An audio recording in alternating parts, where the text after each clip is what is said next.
మీ మీద అయితే కేసులు ఏమీ నమోదు అవ్వలేదండి, కానీ మీ వారి మీద మాత్రం చాలా కేసులు. వంగపతి గారు ఆయన ఫ్లైట్ ఎక్కేశారు, కానీ మార్చి 12, 14 కలుద్దాం. కానీ మీరు మంచి క్వశ్చన్స్ అడిగారు ఆయన్ని. అవును కదా, చాలా పడ్డాంలేండి కష్టాలు, తప్పించుకున్నాడు ఆయన.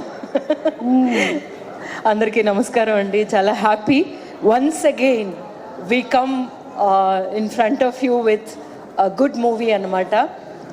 మన వాల్ పోస్టర్ సినిమా స్టార్ట్ చేసిన దగ్గర నుంచి ఆ జర్నీలోని ఒక పార్ట్ అవ్వడం అనేది చాలా సంతోషమైన విషయం.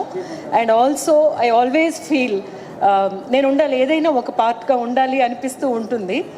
బట్ డెఫినెట్గా ఇక్కడ ఒక విషయం చెప్పుకోవాలి ఏంటంటే, నాని గారి గురించి తను ఒక పని చేశారు అంటే, తను ఏదైనా ఒక ఫిల్మ్ సెలెక్ట్ చేశారంటే అందరికీ ఒక నమ్మకం ఉంటుంది అన్నమాట. ఆ నమ్మకం ఏంటంటే, మీ అందరి మీద ఉన్న మర్యాద, ప్రేక్షకుల మీద ఉన్న మర్యాద, మీ టైం మాకు ఇస్తున్నారు. మీరు సినిమా థియేటర్కి వచ్చి మా సినిమా చూడడానికి అట్లీస్ట్ ఒక 3-4 గంటలు మాకు ఇస్తున్నారు.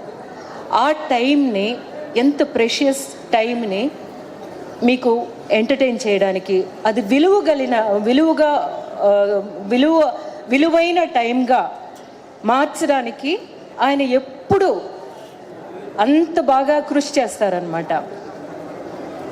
అది ఆయన యాక్ట్ చేసే పిక్చర్లు కానీ, లేకపోతే ఆయన అసోసియేట్ అయిన ఏమైనా సరే, ఏ ప్రోగ్రామ్స్ అయినా సరే, దాని తర్వాత వస్తే తను నిర్మించే సినిమాల్లోనూ కూడా అలాగే ఉంటుంది అనేది.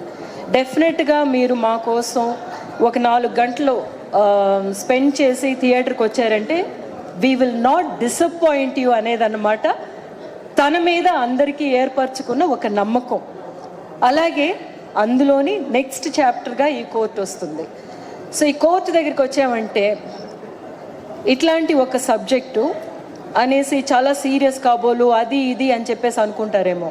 కాదు, యాక్చువల్గా ఇట్స్ ఎ గుడ్ మూవీ అన్నమాట. ఒక మూవీ మనకి ఏం చేస్తుంది, మనల్ని ఎంగేజ్ చేస్తుంది. ఫస్ట్ నుంచి చూడడం స్టార్ట్ చేసిన దగ్గర నుంచి నెక్స్ట్ ఏంటి జరుగుతుంది, ఎందుకు ఇలా జరిగింది, వీళ్ళు ఏం చేశారో, అలాంటి ఒక స్క్రీన్ ప్లే ఈ పిక్చర్కి ఉండడం అన్నమాట.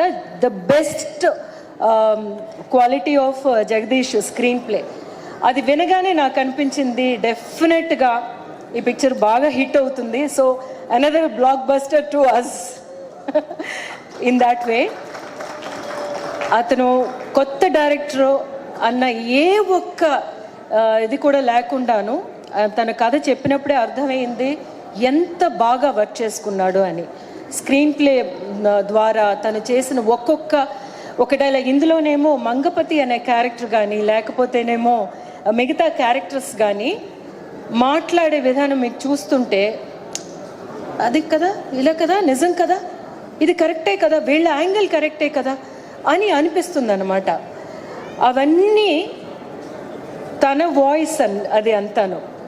ఇప్పుడు మేము అందరం మాట్లాడామనుకోండి, అవన్నీ జగదీష్ వాయిస్, తను మేము ఇమిటేట్ చేసాము అంతే ఈ పిక్చర్లో. స్పెషల్లీ మంగపతి గారి క్యారెక్టర్ అలా చూసుకుంటే. So I saw that one director with so much of conviction, so much of clarity. ఒక్క షాట్ కూడా ఎక్స్ట్రా తీయలేదు, ఒక్క షాట్ కూడా ఎక్స్ట్రా అవసరం రాలేదన్నమాట. అలాంటి ఒక డైరెక్టర్ని సపోర్ట్ చేయడం, అది లాస్ట్ వరకు తీసుకురావడానికి ఎంత మంచి అంత మంచి ఒక డైరెక్టర్, ఒక మంచి కథని తీసుకురావాలి అన్న ఒక ఉత్సాహం ఉంటే తప్ప తీసుకురాలేరు. So I'm so happy to be this Seetharatnam. నా సీతారత్నం క్యారెక్టర్ తెస్తే అందరూ అంటారు కదా, ఇంకొక అమ్మ క్యారెక్టర్ అని చెప్పేసి అంటారు. కాదు, ప్రతి అమ్మ క్యారెక్టర్ నాది చూసుకుంటే ఆ అమ్మ చాలా ప్రత్యేకమైన అమ్మే, డెఫినెట్గా కదా. ఒక్కొక్కటి ఒక్కొక్క సిగ్నేచర్ ఉంటుంది. అలా ఉంటే తప్ప నేను చెయ్యను, అలా ఉంటే తప్ప నాని గారు నాకు ఆ క్యారెక్టర్ మీరు చేయాలని చెప్పరు, డెఫినెట్గా అనమాట. సో అలా చూసుకుంటే సీతారత్నం అనే క్యారెక్టర్ నాకు 1-2 సీన్స్లో అయితే నేనే కొంచెం చాలా వర్క్ చేయాల్సి వచ్చిందనమాట.